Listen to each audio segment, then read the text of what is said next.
This week on Mama Talk Talks a different take. Hi Ali, welcome to Mama Talk Talks a different take. Hi, Abam. How are you? I'm doing great. I'm doing great. It's such a pleasure to have you on the show.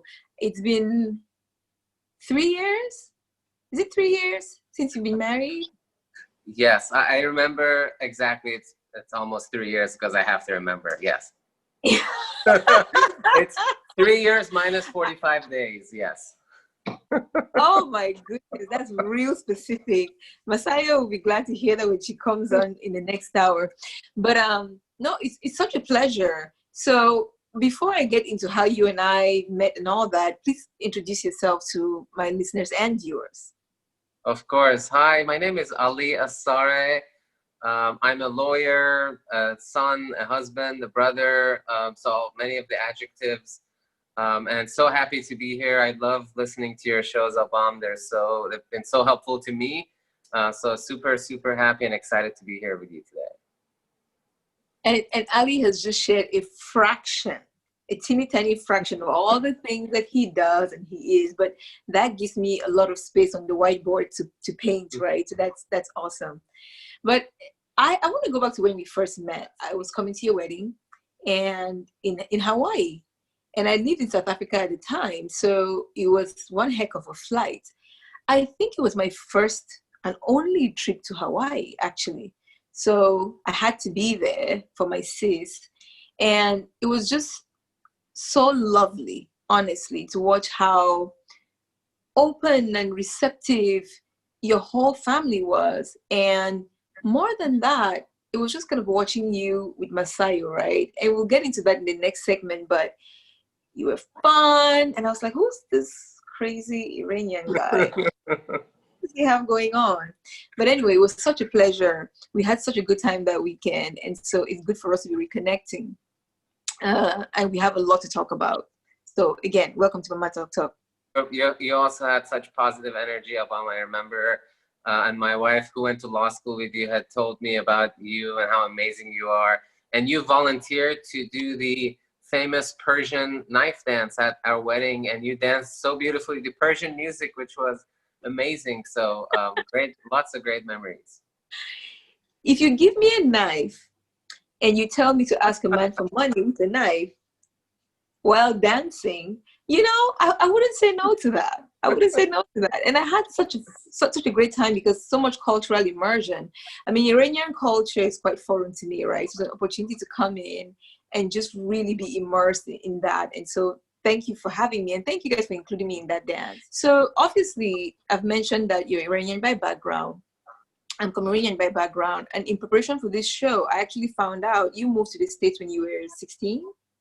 15 and a half, yeah. 15 and a half. And I moved a month after my 16th birthday. So let me start there with immigration. When I think about all the things that are going on in the US today and all the issues and questions and conversations around DACA, when you think back to when you first moved, what are some of the things that you just were in awe about? And what are some of the things that you kind of thought, this is an odd place to live? Yeah, great question. So, it's strange for me because I see all this stuff going on now with the Muslim ban and the to talk about immigration, like you mentioned. And I moved here in 1999, so it's before 9/11. And so a lot has happened, right? There was definitely a pre-9/11 world, post-9/11 world. But for me personally, like, it was never at all a negative experience. And that's why I think attitude is so important. Things happened to me. People said strange stuff, but it was never the defining experience for me. I never got upset about it. For me, it was just, like you said, awe is the perfect world. Coming to America, going to school here. I remember getting my first job and my first paycheck at 16 years old. I got a job at Jack in the Box. That was my first job ever. And I was so excited. I came home and I told my brother, I was like, my brother lived here many years before me. And I was like, hey, I got a job. And he was like, where at? And I said, Jack in the Box. It's a great restaurant that I found. It's amazing. And he just started laughing, and he was like, you know, Jack in the Box, that's a fast food chain. Like, what? And to me, it was just incredible that I had gotten a job. And I remember my first paycheck, you know, for a couple of weeks work, it was what, $200 or something. But that it was my own money, and it was something, an experience I'd never had before, making money from my own hard work. And I just remember spending that. I remember thinking, I can spend this on anything I want. Anything. Like incredible. Like I could buy cheeseburgers, I could buy clothes, I can do whatever I want. So it was always from a standpoint of curiosity about how amazing America was for me. For me, it was also part of moving out from home. So I left my parents at that age to join my brother here. And so Oh, it was all together. It was a growth experience. It was becoming independent, learning a new language, new culture, and finding myself in this new world. yeah. I love that you talk about work, and my first job in America was at a place called Boardwalk Fries and Larry's Cookies. Okay. And I learned how to make lemonade, and I still love making lemonade to this day. But the whole idea that at 16 you could in fact be, I mean, I wasn't autonomous, right? Because I lived with mom, and you still get to follow the rules, but you had your own money. You could go to the movies and spend your own money, and that sense of independence, of or at least financial independence, what we thought of it then, was so great. You know, I had come into this space where everything just felt so big. I don't know if you had that same experience. Everything was so big, like 6, 7 lane highways, big cars, big Mac everything, and I just was like, there's a lot of bigness everywhere. Yeah. But it was a really thrilling experience. And so to look back now is to look at America through a different prism. But anyway, I just thought we should talk about that, because we had that same kind of time frame when we both came to the country, and how wondrous it was, and you know, it was starry-eyed. You talk about attitude. Why is attitude so important to you? Yeah, I think it's the most important thing. It ties into independence too, right? So you talked about financial independence, but I think the bigger aspect of that was mental independence, the opportunity to have your own opinions and your own thoughts. So I remember I moved here 15 and a half, my first class ever in high school in America. Like I show up to high school. It was the second semester of sophomore year. In sophomore year in America, you learn world history. Junior year, so third year of high school, you learn American history. But second year, you learn world history. And I joined middle of the year. So by that time, the world history had arrived in the 70s. So the first class I sit in was the Iranian hostage crisis in 1979. Ooh. My English is not good. I literally sit in the class, and the teacher puts up pictures of like Ayatollahs, and I just hear the words hostages, America, Iran, enemies. And this was my very first experience in American school. But looking back, like even at the moment, for me, it wasn't a negative experience, because I was seeing how I was learning with my classmates about the situation, because all my life I'd learned differently about that particular topic, right? So I'm sitting in class, and I'm at awe together with my classmates at what happened. Like from I'm hearing a different version of what I'd always heard in my life. So I'm looking at the screen also, like blue eye, looking at my classmates, like this really happened in this way. And so learning, it really was an early experience for me that could have gone either way, right? I could have come out and been like, this is, I can't do this. This is so racist or whatever. But I remember actually being curious with my classmates about the situation, and it wasn't at all anything negative for me that I took away out of it. So I think attitude is something, and of course I didn't know about it. I was 15 and a half, like these words came to me later. But I think it starts with that sense of curiosity and openness, and just whatever situation you're in, being open to the experience. And that to me underpins everything. Yeah, I really like what you say about curiosity and just coming to things with an open mind, because I mean, as we know, people always talk about two sides of a story or three sides of a story, but the beauty of that is I feel like it expands me when I have the opportunity to hear things from a different perspective. But going back to the whole idea of attitude, what are some of the pivotal points in your life? And this was one of them, right? Coming to a new country where the first thing you're seeing in school, high school of all places, is the Ayatollah and the hostage crisis. That can be a little hectic. But are there other points in your life where your attitude really made a difference, Ali, in terms of whether you went left or right? Yeah, of course. So I think this goes it's something that's in professional life and personal life. So the very same brother that I moved in with at that young age, he was 10 years older than me. And he basically raised me, fathered me from 15 on. And I always looked up to him like he was my hero. He's the reason I went into law, became a lawyer. Like he set me up, really the immigrant story of him coming first, and he washed dishes and all this stuff. And then when I came here, he took me to high school. He told me to go to UC Berkeley. He helped me with my essays. So when I was 25, my brother was only 35. He got out of nowhere, started coughing, would take him to the doctor, and he had leukemia, a very dangerous form of leukemia. And the process from diagnosis to him passing away was a 2-year battle with, chemotherapy, bone marrow transplant, et cetera, et cetera. And so I remember it was such a life-changing experience for me, for all of us, for him, for me. I mean, I remember like the last 6 months of his life when he was close to mortality, how he changed and how he became so philosophical, right? And could see something that none of us could really see. And so all of us changed through that experience. Afterwards, after he passed, I would tell people, say, they would say, how many siblings do you have, right? So you'd say, I have, I used to have a brother and I have a sister, and now it's just me and my sister. And naturally, everyone's reaction is, oh my God, I'm so sorry. And that was like, that sentiment always struck a nerve with me. And I understand, I say it too. When someone says to me like, so-and-so died, my first thing you say is, I'm sorry. But I found it weird because I'll be like, what are you sorry about? Like in those 2 years, we became so much closer. We all grew so much as people. We learned so many new things. And so like, I felt so elevated emotionally and spiritually coming out of the experience. So hearing I'm sorry kind of didn't jive well. And so like another way I have articulated this experience is, it's again, goes back to perspective and attitude, right? I had a certain time with my brother in this world, like God, whoever created this universe, physics, Big Bang, God, said, hey, Ali, you get, 25 years with this person, your brother.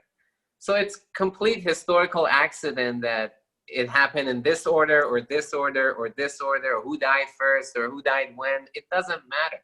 Like, it's only sad and sorry if you have expectations that are beyond the beauty of reality.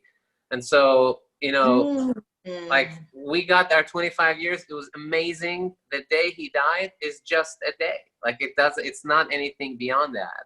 Yeah. And my father similarly passed away 3 months ago. Same exact thing. Like, our family got so much closer. So I forget what the original question was, but I think perspective and attitude is really just being okay with the beauty of life and the non-beauty of life. Yeah. That is a message that I think is so important at a time like this, right? Because with the whole COVID situation, I mean, we like to plan for eventualities, right? And this one came out of left field. And nobody knows what they're doing. And nobody knew what to do. And yesterday, I was talking to another guest on the show who was talking about leadership and how we place so much emphasis on experience. And so what happens when a situation arises and you haven't had experience with it? Well, that's life, right? And that's every new day. Because every new day, you haven't lived it before. And so what you do in that time, or how you adjust and your attitude, I think is such an important message at this time when so many people are worried, so many people are scared, so many people are saying, the number of articles I've read about how is COVID-19 going to change the world. We don't know. We can try to shape it, but we don't know. So thank you for that. And I was one of those people who said, I'm sorry for your loss when your dad passed away. and I don't take it back. And I don't take it back because I think people, I can speak for myself, we do feel sorry because loss is loss. And I know we're going to talk about therapy. One of the things that is so important for me to talk about on this platform is grief, right? Is the sun bothering you? Looks like your son. Yeah, I'm gonna pull that thing down real quick. Yeah. So I say I'm sorry from a place of grief, from a place of having had loss, and saying I may not understand your specific loss, but I know what loss is. Grief is one of the things that people don't really talk about as much in many communities that I've belonged to, whether it's Cameroonian or American. You talk about therapy. Why is therapy such an important thing, especially since you come across, especially when you talk about attitude, as someone who accepts life the way it comes? So in your paradigm there, what is the role of therapy and why is that so important? You can come at this answer many ways, right? You can come at it by analogy to sports or working out, right? The brain is the largest organ, the most energy consuming organ in all of your body. And the same way, if you want to grow muscles, if you want to be healthy, if you want to get fit, if you want to feel good, you go and work out. It's absurd that you wouldn't put a fraction of that same time and effort into working out your largest and most important organ. So that's like a straight up physical analogy, but it's really the importance of you're always in your head, you're always in your thoughts constantly. From the moment you wake up to the moment you go to bed, your brain is on. So 2/3 of the day at least, your brain is on. And so to dedicate the time and effort, and therapy is one way, right? It could be mindfulness, it could be yoga, it could be straight up thinking, just spending that time, that dedicated time, the same way you spend dedicated time working out, going to the gym, is spending that time to processing your emotions, to thinking about how you look at things. And there's a whole science to this too. There's people have written books, articles, all these techniques from ancient religions like meditation and yoga. So many different ways of doing it. I think the essential point is you have to spend the time on this to improve, just like you spend the time on improving anything else. If you want to learn cooking, you got to put in the time. If you want to get fit, you got to put in the time. If you want to have clearer thoughts, you got to put in the time. And so how do we make therapy a thing that's okay for populations who don't even want to hear about it to use it? So for example, most men, when we look at the statistics, men generally do not like therapy, or they don't want to go to therapy. And then I know there are a lot of communities, especially non-Western communities, where people don't believe in therapy. I don't even know what believing in therapy means because it's not like the belief system, but some people say, I don't believe in therapy. Yeah.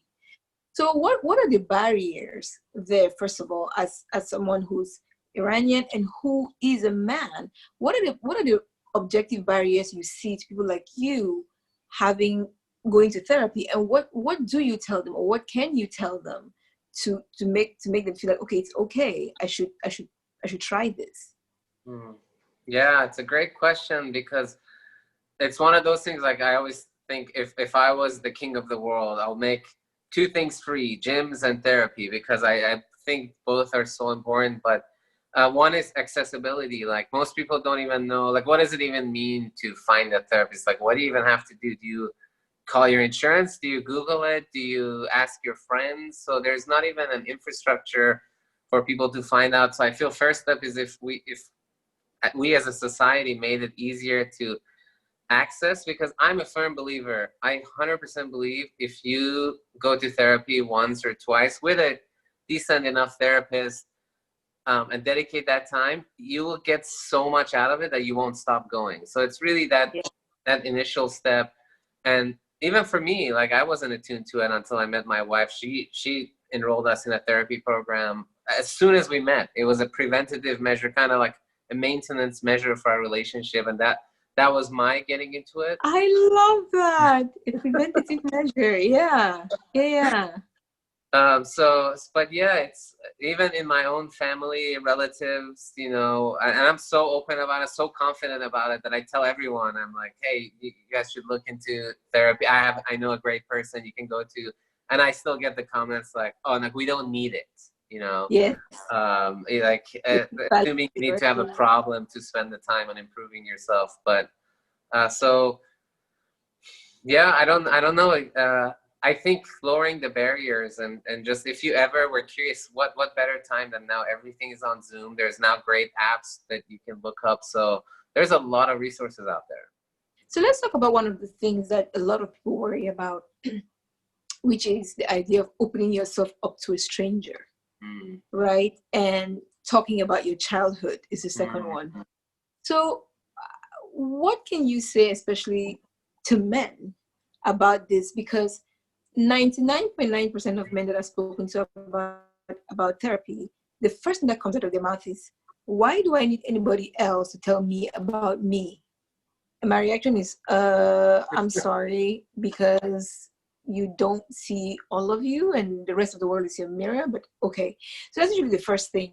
The second thing is this whole fear, worry, question mark around just opening up to a complete stranger. And in the African context, a lot of us have been raised to not wash our dirty laundry in the public, is the word that we use, right? The phrase that we use. So address those things for them, because if the goal is to get more people who need help to get the help, we've got to start addressing what the issues are or the things that are preventing them from doing that. One of the things I think I notice more and more as I go in life is how unexpectedly you have things in common with different people. And it started another story about my brother's sickness era. I worked at the law firm at the time as a clerk. It was before law school, and there was another fellow lady that worked at law firm, and she was, you know, I was 25, she must have been 65 or 70, you know, very old school American lady, like wore her pants up to her chest, kind of very nerdy glasses. And I remember as a young kid, a 25-year-old kid, I always thought when I ran into her in the kitchen or something, I never really put in an effort to talk to her because I was like, oh, like, that's Marie. Like, what does Marie know? You know, like, what do we have in common, right? She's so old, I'm so young. She's American, I'm not. Like, all this stuff, right?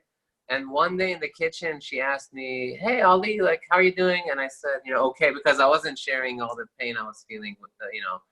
And she said, well, are you okay? Because you look kind of sad. And I don't know what overcame me in that moment, but I told her, I shared with her my experience. And it turned out that her husband had the same exact type of leukemia that my brother had.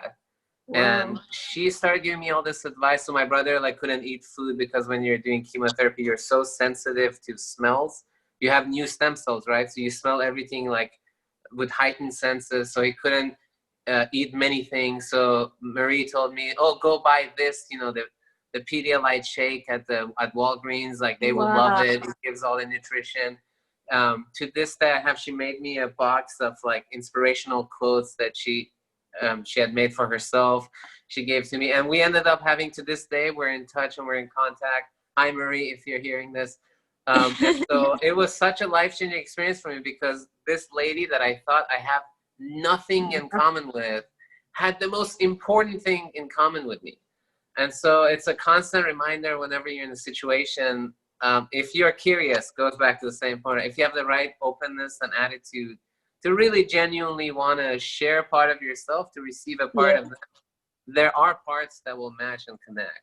You talked about, and this struck me, you talked about when people ask you now how many siblings you have, you say, I had a brother, and then now there's just my sister and me. Why do you answer in that way as opposed to I have two siblings? It's a question that I answer completely differently from day to day. Okay. I think it depends on the situation. Yeah, most often that was my answer. I think that story was from a while ago. If you ask me today, I would say I have a brother and sister. Okay. And if you And then, push me on it, then the next answer will be, yeah, I lost my brother. yeah. And I want to share about a good story there that I just thought of. That was a recent experience for me. So my brother passed. I'm sorry, my father passed away in February, and he was a expat bank manager. So his job was he would go to different countries and open a bank branch for the bank he was working at. And I now work at Clorox. That's my current position, which is that's a whole other set of fun topics in this day and age, working at Clorox in the COVID-19 world. But Yes. Oh yeah, gosh. part Drink of my some job bleach. now is to like follow developments in different jurisdictions. You know, there's all different countries have different problems. We have factories all over the world, and so there has been moments in the past 2 months where I had to do things similar to things that my dad had to do when he was working his job. And I've had moments where I connected with my dad so much, even though now he's not here, that like it made me just think that physical connection is just one form of connection. Yes. That we overemphasize it sometimes, but there's many ways to connect. And so to tie it back to your question, I don't feel like my brother and my father are gone in a physical sense, right? Which is an Yes. important sense, not to be undermined, but they're not gone in other senses. And I continue to have new experiences. It's not just Yes. reminiscing about memories, like new experiences in those other Yes. senses. Yes. So you've got this summer series that we're going to talk about in a little bit. But to get into that, why law? Why did you choose to become a lawyer? It's something my brother said one day. Said you should go to law school, and it always stuck with me. But all I knew from law was watching Law and Order and those types of shows. And I always grew up as a very shy kid. I thought I was a pushover and shy. So in back of my head, I was like, I can never be a lawyer. Like I cannot go to a courtroom and argue. And then after college, I got a job at the law firm where I met Marie. And that happened to be a corporate law firm. So they didn't do any litigation whatsoever. It was just doing business work. And that was a side of law I had never seen or heard of, because there are now there are more shows like that. There's the Good Wife show, for example. There are more shows that talk about transactional and corporate law.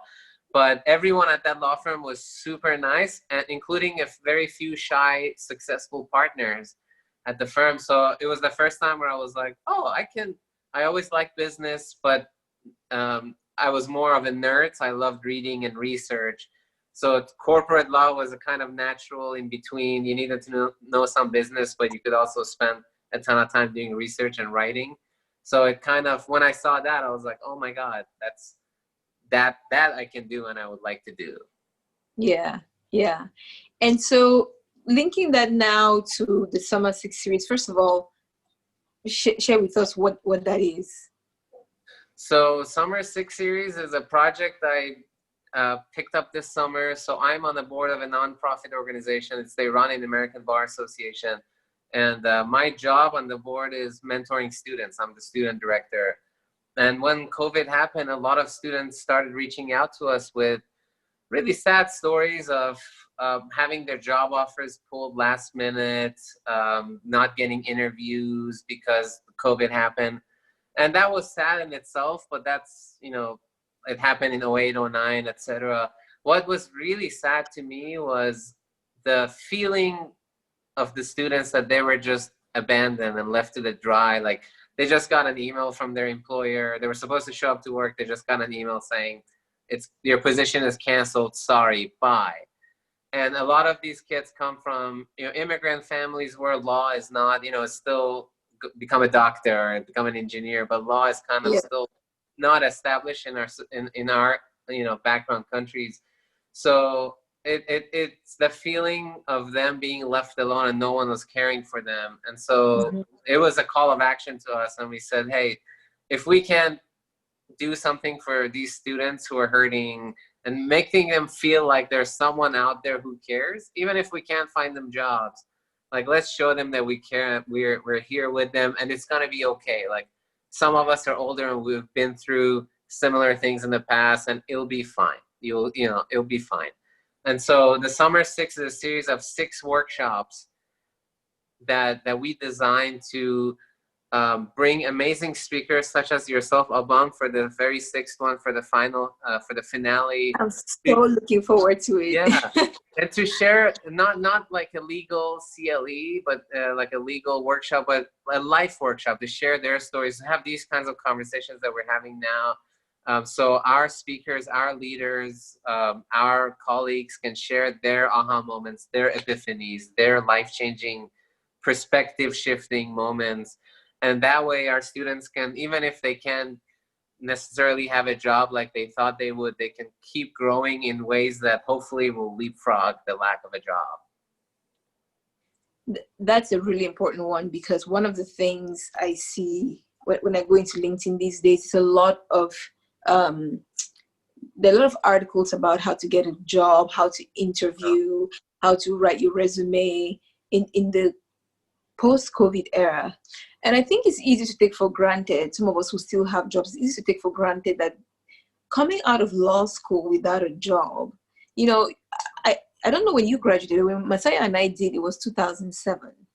And so, you know, we had all these law firms come to campus to wine and dine us and invite us during OCI, on-campus interviews, to go, you know, interview. We had our choice of firms and companies to pick from. And then you fast forward 2008, 2009, during the crisis. It's a completely different environment, completely different context. So when you reached out to me about what you were doing, I just thought this is really, really phenomenal, because it's easy to forget that there are these blips in time when things go belly side up, right? And you have people who come out of law school and other institutions just excited about life, ready to go start, and then it's sorry, you're done. Yeah. So just being there for them and giving them hope, and people who, many of whom perhaps don't even have job skills, right? Where do you start? Where do you look? If you've been looking at a law firm, a clerkship, do you start to look at something outside the law? And for a lot of people who haven't paid that tuition money to be a lawyer, it's not easy. It's not easy. So thank you for the work that you do, and I'm looking forward to the August session. No, it's amazing. Yesterday we had the very first one, right? And our idea, how did that go? It was fantastic, and the idea was to get 3 now very successful lawyers who had their jobs taken away from them because they graduated in the 08, 09, 010 era. And it was fascinating about, like, the words they were using to describe their experiences were exactly the words I'm hearing from students today. So we were deferred. No one was answering our calls back. Our offers got pulled. We were so nervous. The world was falling apart. And I felt the theme of yesterday was perspective. And we arranged it so people get a perspective of it's a lesson of life, right? When it's up, it's going to be down. And when it's down, remember, it's going to go up. And it's just being okay with the flow. But I'll add this one thing. I think moments like this, one thing I think we don't emphasize enough in education is the deeper things. So how to find a job, perfect example, right? There's a ton of stuff about write a cover letter, or it's the outward facing. Like, how do you write a cover letter to send out? How do you write a resume to send out? There aren't enough interfacing things. So how do you authentically, like, look inside? So I ask students all the time, what do you want to do? And they have these stock answers. I want to do international human rights law, or I want to do international commercial arbitration. And I'm like, no. What kind of articles do you like to read? Like, what do you read on a daily basis? What excites you? Like, what article, if you saw, you were like, I got to click on this. Start there. and build up from there. And so moments like this you have to do it. You're forced to do it. So it's a good opportunity to look inward and really ask like what excites me, because when jobs are thin, you get success only when you authentically reach out to like someone else who's passionate about that thing, and that's the cover letter they're gonna read. So it's a good opportunity to do that a little bit. I'm just thinking, hearing you say that, if my path would have been different, if I'd heard the advice you just gave, which is, what do you read, and how does this join up to that, right?